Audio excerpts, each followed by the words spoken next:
This sound was recorded on August 2nd, 1962, Sister Rose Creet, medium as the Flint. Greetings, my child. Greetings to you, too. Lucillus? I promise to come and speak to thee. Yes? You must ask that thou wouldst bear with me, as I am not yet fully accustomed to this, so much that I would say to you can only be said over a period of time, as my memory enables me to reconstruct these pictures of the past and placing them before you in such a way that you shall have some remembrance and knowledge of these things which are of ourselves in the past time. I am very grateful to you, Lucillus, and please take as much time as you like. It does not matter. It is very, very kind of you. Fortunately, as I have told you, thou camest from a family that was well endowed with the worldly possessions. And I use the expression, thou wert fortunate, because it plays such an important part, not only in your own life, but in the lives of others associated with you. And also because it enables you to visit many places in company, not only with thy brother, members of thy family, but with many other souls who were part of your existence and still are. For you have had many of these, what you would call incarnations. Not always have you been placed in high position, quite often in one of lowly state, but on the occasion of which I speak, our families were wealthy. Yes. And when you traveled, you were accompanied by many servants and many soldiers too, because the retinue of the house was large, and it was quite a common thing when one travelled what was in that time and age a long journey, to be well provided for in every way, and also to be well guarded. For the roads in some places were dangerous, and it was essential and necessary to take with one many things which were of some value. All journeys, particularly of people of wealth, were fraught with dangers. It necessary to be well armed, well protected. And he would oft times travel from Rome to varying places such as Ostia or Pompeii, or even further afield, with what you would term, in modern parlance, a litter, strung between two horses. Yes. Your brother and other members of the family and friends ride, some in front, some behind, and invariably your brother would ride at your side. Sometimes the women servants would ride on mules or ponies, but invariably when you travelled for comfort, this much apparelled and cushioned litter was yours, so that you should not be unduly fatigued and tired. In that time of which I speak, you were much devoted to your brother, so much so that it was common gossip and knowledge among your women friends, particularly, that you were not given to marriage, for all your attention and thoughts were directed upon this one brother.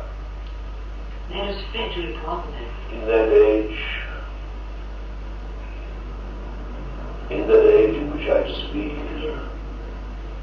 that incarnation of his, he was a fine figure of a man, but totally unlike what you would remember him in his last incarnation as Chopin. He was a man full of vigor and vitality. He was then, particularly at the moment I speak, in his 19th year.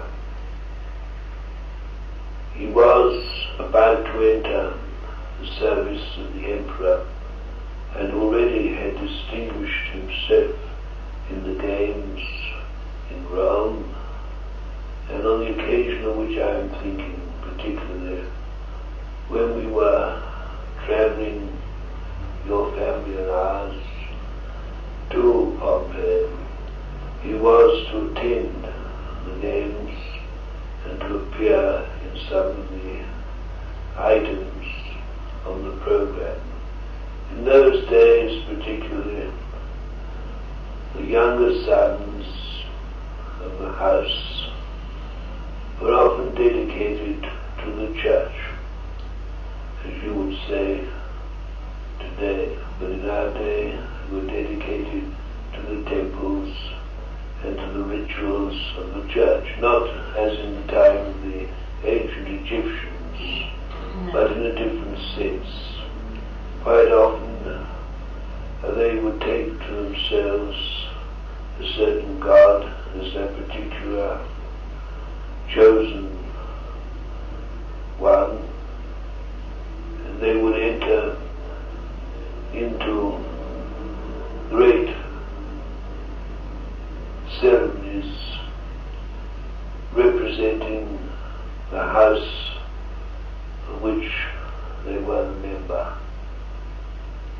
And your brother, on this occasion, had recently been initiated into certain rites and ceremonies, but his heart was not in these things.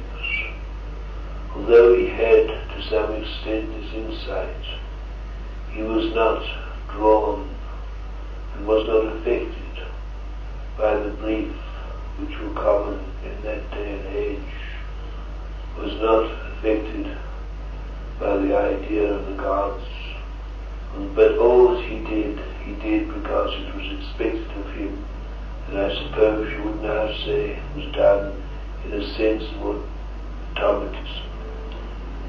Yes. His mind was a clear and fine one, and he had much desire to know truth, but because of his close initiation into certain rites and ceremonies of the gods, he saw behind the mask of the priests much that was dishonest and much that was unlike the things that he had aspired to and desired in the spirit. But he did not, of course, in any way show his opinions or his dissatisfactions, because for various reasons he had no desire to hurt in his soul, and at the same time no desire to cause any dissension in his family or among his friends, and he accepted these things, but only on the surface. You and he, because you were so close, would oft-times discuss these things, and though you yourself in this particular time had no practical experience of these things, you had what you then termed perhaps your woman's intuition, and you sensed that there was much that was yet to be discovered, much that there was yet to be found in regard to the things appertaining to the spiritual life. Neither you nor he were overdrawn towards the material pleasures then prevalent, and very seldom indeed, and this it was absolutely necessary or essential, did you attend many of the functions which were given. Only when you could would you try to avoid them.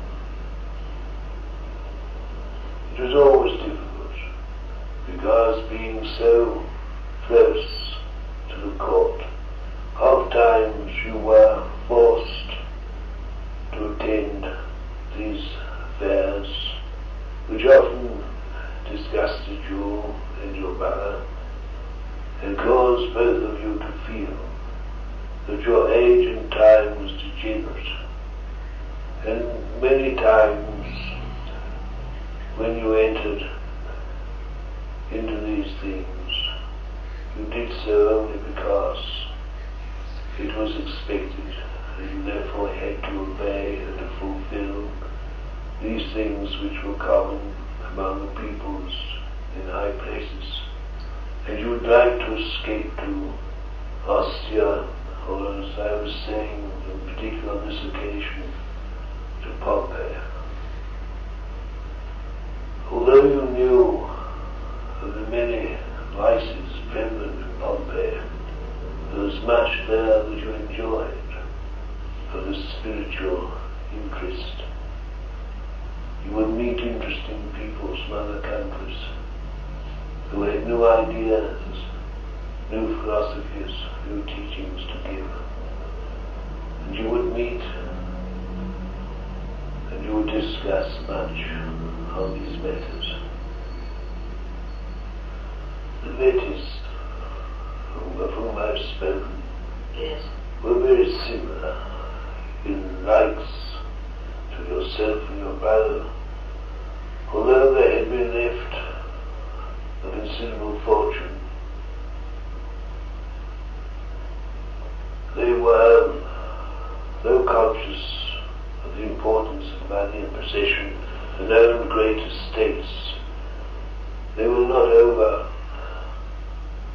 interested in material things, though they kept a house which would give the impression that they were materialists, and they did much that was expected of them, much the same as your family, and much the same as my own. We did so much on the surface because it was an age where you could not afford to offend, you could not afford to be different to your neighbours, You could not afford to bring about displeasure or disfavour.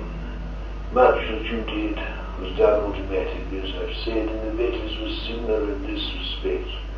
They had all the outward apparel and outward show. Indeed, if there was a fault in the Betis, particularly the younger, when I say the younger, I refer to the twin that was born only a short time after the other.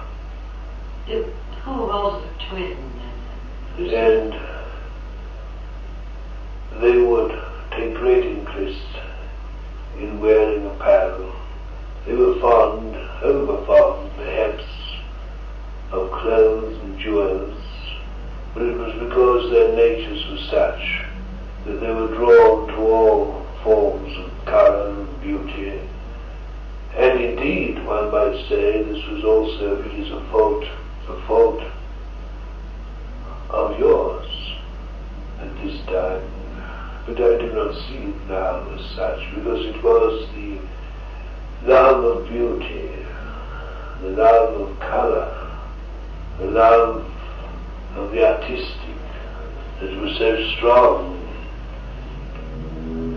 that sometimes, perhaps, to those who didn't know, you gave the impression of being worldly on the surface, as I've said, when underneath, both you and your brother and the Betis, and indeed many of our compatriots and friends, gave this impression, which was not altogether so, because our interests were deep. We liked conversation, what you would call today intelligent conversation on matters and subjects which were very rarely discussed, because you must remember the majority of the banquets, the majority of the gatherings of people of quality in those days, the attitude of mind was purely for pleasure, material pleasure. Very seldom was conversation intellectual or intelligent. Indeed, so much wine was drunk in so short a time that very few knew what the other was saying, or what they had said, or what they were saying themselves. So it didn't really amount to anything. Even if they had said anything intelligent, it wouldn't have been heard or recognized as such. The idea generally was to enjoy yourself and to hell with tomorrow. In Rome particularly, this attitude of mine was very strong. Most peoples, particularly those in high places, were concerned with pleasure and lived for pleasure. Pompeii had this reputation too, but Pompeii was a strange city, so unlike Rome, so unlike any of the other great cities.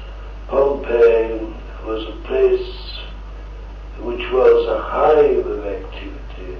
It was a place where all manners and kinds of men and women came, some staying for a short time, others staying for the whole of their lives. Many refugees, as you would call them possibly now, came from across the waters, escaping perhaps some persecution, or escaping from some misdemeanor that they may have caused or created, and because of the fear that they had lived in, were glad to escape. And Pompeii seemed to open up its gates to all humanity. It was possibly the most cosmopolitan city in the world, much more so than Rome, for Rome was typically Roman. Though there were other nationalities there, most of them were slaves. Most of them were people held in subjection, people who had been brought from conquered countries and been brought in the capacity of servants, and would not be allowed to talk, even if they could on intellectual, intelligent levels. Even if they were wanted to, they wouldn't be able. In other words, Pompeii was far enough removed from Rome to be almost, you might say, a separate city, almost in a sense a separate country, if one could so say. It was strange mixed place of many creeds and many religions and many doctrines and many gods and many peoples of all colours. It was always an interesting city, and one did not necessarily have to enter into the murkier, unhappy state of its being.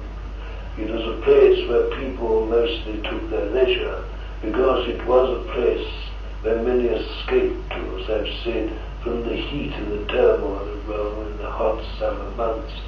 And it was in this place that men particularly would gather in the baths for hours on end and would discuss great things, things appertaining to man and his birth and his death and his life, and all the things that are intriguing to the imagination. Plays were performed there by quite eminent men who had given up their whole lives to this, and also great writers would gather and write new works which would never be performed in Rome, because they would not have been appreciated. Rome was a city where gladiatorial displays and great scenic displays, when the arenas would be flooded with waters and boats would sail and mock battles would take place. Rome was an entirely different place of ceremony. Rome was a place of great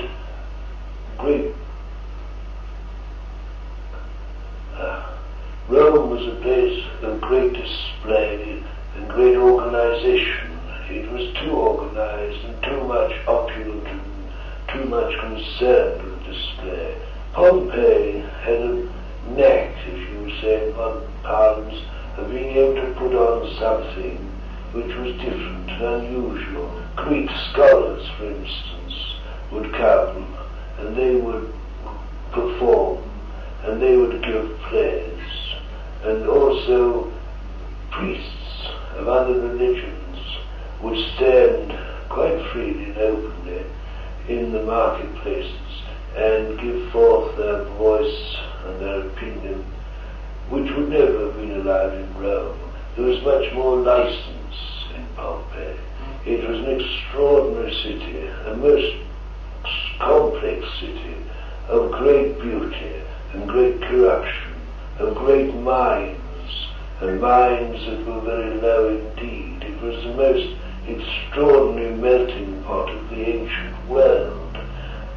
Pompeii has never been truly explained to your world. Pompeii has never been truly understood. You see, Pompeii has always been considered a city of pleasure, and they have, the historians and peoples of recent years, formed this impression that Pompeii was just a place of licentious pleasures, which is not altogether true. That these things happened, of course, is common knowledge, but even so, it was by no means as licentious as Rome, but it was in a different way, in a different form. Much more license was given, much more freedom was given, and no one bothered Pompeii. It was sufficiently removed from the capital, and very rarely were they interfered with by those in high places. It was the most extraordinary city, as I was trying to explain, and the houses in themselves were, many of them from their day and age, jewels. Although in Rome there were many great houses and many great mansions of greater dimensions, yet those in Pompeii were more interesting and more exciting and more beautiful and more artistic because, as I said, being a melting pot, being a place where all kinds of manner of peoples came, they could draw upon artisans and architects and artists from all nations, and you had wonderful works depicted, wonderful buildings constructed, which were absolute jewels and gems, and much more refined in themselves were the buildings, and much more intimate. Though spacious, they were more intimate. They would almost always be the large anteroom and the entrance, but there would be many small rooms, where one could have, as it were, privacy, which one seldom had in Roman houses. And in the house of the Betis, there was always this one room that was set aside when the lamps were lit, and we would sit on cushions and sit on couches. We were completely relaxed, and in the dim light we would have what you call today séances, when Pharos particularly would come, and he would demonstrate, as you would say, the power of his mediumship or his psychic ability, and we would have contact and communion with those who had gone before. And many were they who came to us, many were they who spoke to us, and many were they who inspired us. And we formed in this, the house of the Betis, this what you today would call a séance. And there we would go whenever possible to have these communications. But because even though Pompeii was a much more free city, we still had to be very careful. It was still considered forbidden, it was still considered evil indeed to hold communication with the dead. But we were so interested and so intrigued and so fascinated and so convinced by this truth, that we avoided where we could travel, but we took great risks.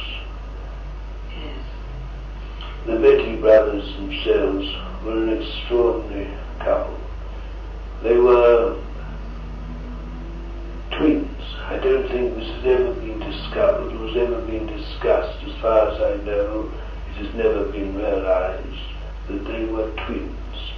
One was born half an hour before what you call midnight, and the other was born after the midnight hour.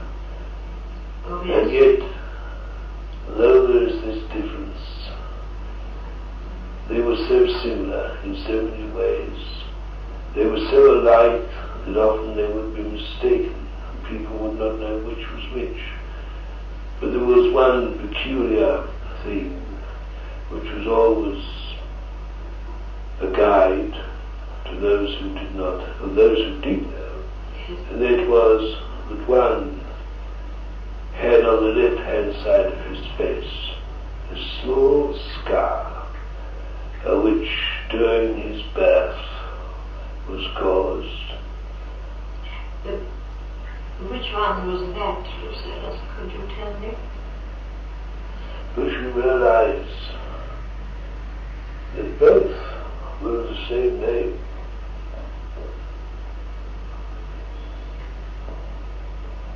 Same name?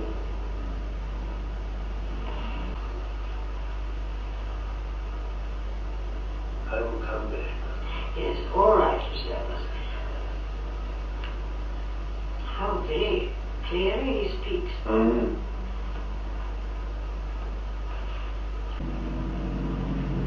What do you meant about they were both the same name? I don't know. I thought I heard him say the same name. Perhaps it was.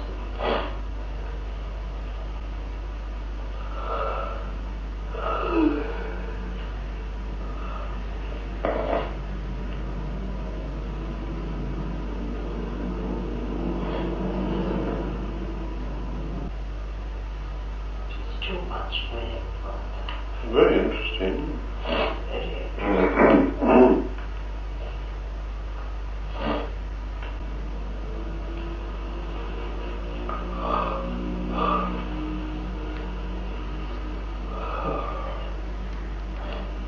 I wonder if it gives all this in that book of yours. I don't know. But you might mention about his name in that book, if he wrote any letters, etc. Was it letters that he wrote? Letters he wrote. In that book, Lucillus.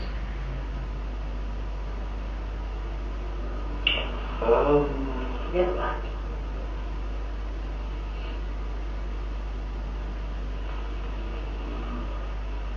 I've heard Mr. say well.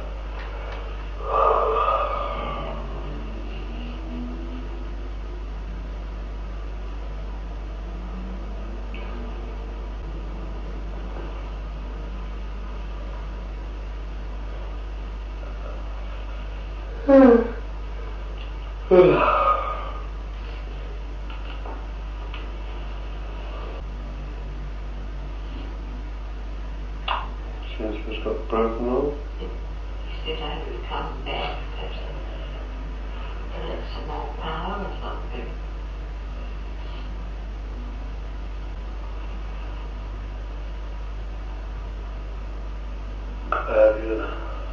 Claudia.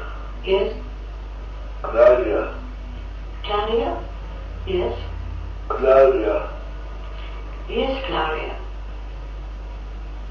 You. I? Claudia. Claudia. Oh, yes. That was my name, you mean? Claudia is your name. Yes. Don't disturb yourself too much if you can't manage more.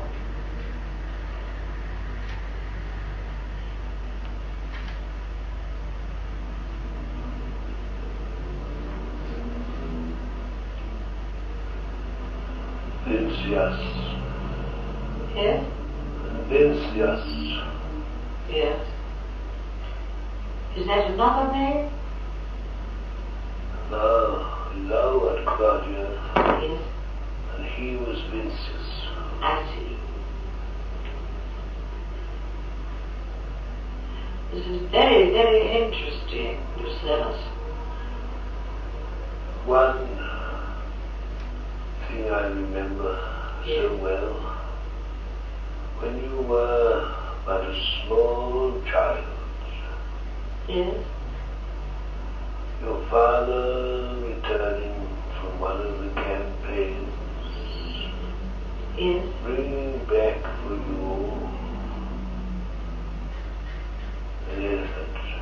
An elephant? A small baby elephant. Oh, dear. And this is your link with elephants and the beginning of your love for them. Is that, thank you for telling me that, Lucillus. You're wonderful. Your father and I, as I told you previously, Yes. fought many campaigns Yes. with the Roman armies. And when on one occasion we had fought in the east, we had many ships, and we brought back many animals. Some, I regret to say now, were used in the arenas, but this elephant Yes? that had been brought was your father's gift to your children, Yes. and you particularly were so enamored of this elephant. Yes? And you, oft times, because the elephant, being a small one and grown up from his infancy in captivity and become most tame, this was your pet. And indeed, often you would cause great consternation and cause great excitement Yes? when occasionally you would be taken out on this elephant, because elephants were very rare at that time. It's true that at a later time they became more common, but though there were a number of elephants we brought back from various campaigns, it was very unusual for such a small baby elephant to be brought up in captivity, and it was your father's gift. Yes. Oh, this is And wonderful. also an amulet or a necklace Yes? that was given to you, which was made by the natives, by the peoples in Egypt came into your possession, it had been at one time in one of the tombs. It had been rifled, been broken into by robbers. Yes.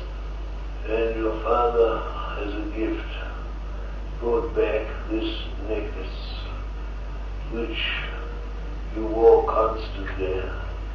But at that time, you did not know that that necklace from the tomb from whence it had been taken was your new necklace returned to you.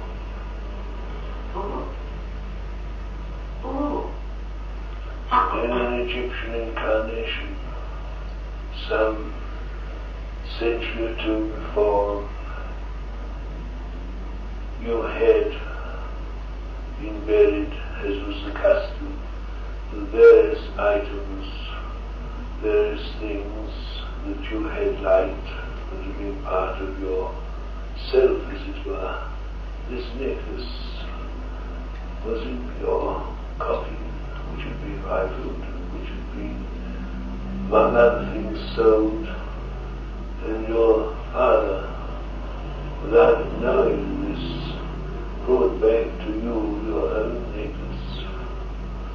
That necklace has come to you 3 times in different incarnations. It came to you again when you had another incarnation, also in Italy, but during the time of the Borgias and the Renaissance. But this necklace has indeed so many things, were lost in time, was buried in the earth, was dug up accidentally during the rebuilding and making of a villa in this incarnation of which I speak, Yes. in the time of the Borgias. Oh, yes. And this necklace came into your possession again for the 3rd time. Oh, this is interesting. But how was that possible? Well, How do you mean, how was it possible? for the necklace to come back to me 3 times, was there any special significance in that, or was it just... One may say there was no significance, or one may say there was great significance. The extraordinary thing is that each incarnation, the 3 incarnations, in the first instance was your own property that had been presented to you by your lover. In the second, it was given to you by your father. In the third, it was dug up from the ground where it had been lost in time with many other things, and was restored to you in the rebuilding of a villa in Florence. Oh, I see. Who was I then at that time, Lucillus? You were one, again, of a house of repute and position, but deadly enemies of the Borgia family. And in consequence, you suffered at their hands, not you so much yourself, but members of your family. You were a Corona. Corona? Corona. I see. But more of this some other time. What I'm trying to do, as far as is in my power, is to recapture for you incidents and things appertaining to incarnations that you have had, of various people that have been involved with you, and how the pattern of your life and theirs has been interwoven and intermingled through the centuries, and how you have been able to assist each other and many souls because of your links and because of your deep-rooted devotion to each other and your great interest in the things of the Spirit, that you might be of some enlightenment and some help to others, not only those near and dear to you, but those even that have perhaps little claim on your time. Though you may not understand yet, you have been a great help to many in all these varying incarnations, and in some instances particularly great help to some in particular, whose names we shall tell you of, I will tell you of, gradually. But I must ask you to be patient with me, because I am yet finding difficulties. What I find so difficult is to converse, to speak, to recapture and hold on to these memories and these experiences, to relate them to you with accuracy. I do not want to give you anything that is inaccurate. I only wish to give you that which I know to be correct and accurate, and I want, if I can, to give you a larger picture, a more clear picture of all these experiences and lives, so that you will then see more clearly than you do how you have been bound, not only with Frederic Chopin, but with others who have been near and dear and still are to you, some whose minds you are still interwoven with on earth, and many, of course, who are here, who perhaps even themselves may yet speak to you. This I very much desire, for it would be better so in some instances that they themselves speak rather than I, possibly from their own particular incarnations where you have been closely linked. They can tell you more than I, but I am only the spokesman. I am only, as it were, the voice, the mouthpiece for others, and many things that I tell you may come, perhaps at times, halteringly and rather laboured, but it is because I am acting on the behalf of these souls who are desirous of you knowing more of them and more of your ties and links with them. I only ask, as I said to you on the previous occasion, that you be patient with me, and above all to retain that open mind which is so essential if truth is to be allowed to enter in. Well, some things will be difficult to understand and perhaps even appreciate. Much you will immediately understand. This I am quite sure of, but there will be some things that are difficult.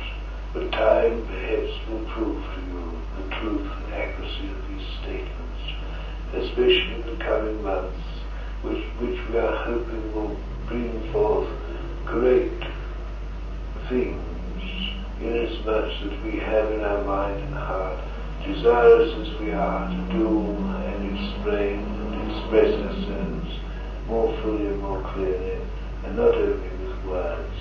But this I must say no more about now, because things that may strike you as strange shall happen to you, not necessarily only when you sit, but at other times too. But I only ask that you should go through these experiences with your mind clear and ready to receive. Things that you cannot understand, do not discard, but put them in abeyance until the truth is given you, as it will. Yes. I must go, child, but I will tell you more when next you sit. I will come again, and I will tell you of other things that I want so desperately to tell you.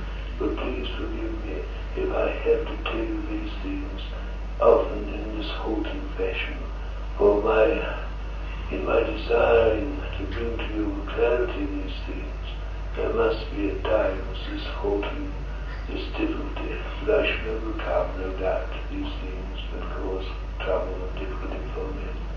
My peace be with you. Oh, thank you, Lucillus.